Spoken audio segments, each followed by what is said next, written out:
Hello guys, good evening. Guys, today I am coming with the exercise 6.3 question number 7. So let's start. The student of class 8th of school donated rupees 2401 in all for the Prime Minister's National Relief Fund. Students donated as many rupees as the number of students in the class. Find the number of students in the class. क्या कह रहा है कि 8th class के students ने money donate की है कितनी 2401 किसके लिए? Prime minister national relief fund के लिए। कह रहे हैं कि हर एक स्टूडेंट ने इतने ही पैसे डोनेट किए हैं जितने कि एक क्लास में बच्चे हैं। तो कह रहे हैं कि चलिए बताइए कि नंबर ऑफ़ स्टूडेंट्स क्लास में कितने होंगे। तो इससे हमें पता नहीं है, तो इसके लिए हम क्या करेंगे, नंबर ऑफ़ स्टूडेंट्स को लेट कर लेंगे। तो चलिए करते हैं late the number of students. हम मान लेते हैं कि हमारे क्लास में बच्चे जो है वो कितने हैं, एक्स है। तो मनी भी कितनी डोनेट हुई है होगी, फिर money donated by each student वो भी कितनी है, एक्स, क्योंकि हमें गिवन है कि जितने बच्चे हैं इतनी ही मनी डोनेट हुई है। तो money donated by total money donate, जो टोटल मनी डोनेट हुई है वो कितनी हुई है, एक्स इंटू एक्स, कि number of student into money donated bye student, तो कितना आ गया, एक्स स्क्वायर। बट ये हमें मनी, टोटल मनी जो डोनेट हुई है वो हमें गिवन भी है, वो कितनी है, 2401 is equal to x square. अब हम क्या करेंगे, स्केयर, अगर हम एक्स का स्केयर हटाएंगे तो इधर क्या बन जाएगा, square root. Then interchange the term, जब हम टर्म को चेंज करेंगे, इंटरचेंज करेंगे तो लेफ्ट की राइट, राइट में लेफ्ट, तो x is equal to under root 2401। अब इसके बाद हम इसके क्या निकालेंगे, प्राइम फैक्टर। जब हमने इसके फैक्टर निकाले तो हमारे पास क्या आ गया, 7 इंटू 7 इंटू 7 इंटू 7 मीन्स 7 7 के पेयर बन रहे हैं यहाँ पे 2 टाइम। तो मैं क्या कर लूँगी, 7 को 2 टाइम लिख लूँगी और इसकी पावर क्या कर दूँगी, 2। अब स्केयर और स्केयर रूट हमारा क्या हो जाएगा, कैंसिल। तो 7 इंटू 7 हमारा कितना होता है, 49। Therefore the number of students is equal to 49। जो नंबर ऑफ स्टूडेंट्स है वो कितने हैं हमारे पास, 49।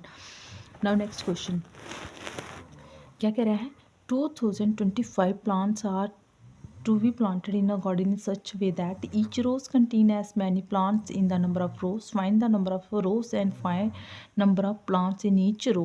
क्या कह रहा है कि 2025 प्लांट्स जो है वो एक गार्डन में लगाए गए हैं। हर एक रो में उतने ही प्लांट्स हैं जितने की नंबर ऑफ़ रोज़। कहने का मतलब कि जितनी नंबर ऑफ़ रोज़ हैं उतने ही नंबर ऑफ़ प्लांट्स जो है वो उसमें लगाए हैं। कि चलो हम मान लेते हैं कि हमारे पास रो जो है वो 10 रोज़ है, तो हर एक रोज़ में 10 ही प्लांट लगे हैं। अगर नंबर ऑफ़ रोज़ 25 हैं तो हर एक रोज़ में 25 ही प्लांट लगाए हैं। तो इसके लिए हम क्या करेंगे, इसमें भी हम सेम लेट कर लेंगे। Let the number of rows कितनी है, एक्स, तो then number of plant in each row वो कितने हैं, वो भी हमने एक्स ही लगाया है, क्योंकि जितने प्लांट होंगे, जितनी रोज़ होंगे उतने ही प्लांट लगेंगे। तो ये आ गया एक्स। नाउ टोटल प्लांट्स, जो टोटल प्लांट लगाए गए हैं वो कितने लगाए हैं, एक्स इंटू एक्स आ गया x square. But total plant जो हमने लगाए हैं वो हमें गिवन है 2025 is equal to x square. अब जिसकी वैल्यू निकालनी, इसको हम क्या करेंगे, लेफ्ट में लाएंगे तो इंटरचेंज कर लेंगे टर्म को। जब हमने इंटरचेंज किया टर्म तो एक्स स्क्वायर इधर आ गया, 2025 इस साइड आ गया। नाउ हम स्क्वेयरिंग हटाएंगे तो इधर क्या बन जाएगा, स्क्वायर रूट। अब इसके बाद हम क्या करेंगे, इसके प्राइम फैक्टर निकालेंगे। इसके प्राइम फैक्टर जब हमने निकाले तो हमारे पास क्या आ गया, 3 into 3 into 3 into 3 into 5 into 5 means 3 का स्क्वायर इंटू 5 का स्क्वायर। तो हम क्या करेंगे, जब हमारे पास पेयरिंग में चीज़ हो तो उसको हम क्या करते हैं, डिजिट को सिंगल टाइम लिख लेते हैं। एक 3 यहाँ से आ गया, एक 3 यहाँ से आ गया, एक 5 यहाँ से आ गया, इसको हम सिंगल कर लेंगे और इसकी पावर हम क्या कर देंगे, 2 टाइम्स है तो पावर 2। अब स्क्वायर और स्क्वायर रूट हमारा कैंसिल, हमारे पास क्या आ गया, 3 इंटू 3 इंटू 5, 3 3 का 9, 9 इंटू 5 45। तो एक्स हमारे पास कितना आ गया, 45। Therefore number of rows is equal to 45 and number of plants in each row वो भी कितने हैं, 45, क्योंकि जितनी रोज है उतने ही हमारे पास क्या था, हमारे पास प्लांट, नंबर ऑफ प्लांट्स थे। तो ये आ गया 45। नाउ क्वेश्चन नेक्स्ट क्या कह रहा है, find the smallest square number that is divisible by each of number 4 9 and 10। क्या कह रहा है कि वो स्मॉलेस्ट के नंबर फाइंड करो जो क्या करे, हर नंबर से, मीन्स 4 से भी डिवाइड होता हो, वो 9 से भी डिवाइड हो जाए और वो 10 से भी डिवाइड हो जाए। तो ऐसा नंबर फाइंड आउट करिए। तो चलिए इसके लिए हम पहले क्या करेंगे गाइस, इसके लिए हमें पहले क्या करना होगा, एलसीएम फाइंड आउट करना होगा। तो इसके लिए पहले आ गया हमारा एलसीएम ऑफ 4 9 10। इसका हम एलसीएम फाइंड किया है, तो हमारे पास एलसीएम कितना आ गया 2 इंटू 2 इंटू 3 इंटू 3 इंटू 5, 2 2 का 4, 4 3 6 सॉरी 4 3 12, 12 इंटू 3 का 36, 36 इंटू 5 180। तो ये हमारे पास आ गया 180। इसके बाद जहाँ तक पहुँचने के बाद गाइस आपने क्या करना है, हम प्राइम फैक्टर निकालेंगे इसके। तो प्राइम फैक्टर ऑफ 180 आपको स्पेशली नहीं निकालने, ये ऊपर है यही लिख लेनी है सेम। तो अब इसके बाद आपने क्या करना है कि देखने की पेयरिंग में कौन सी टर्म है।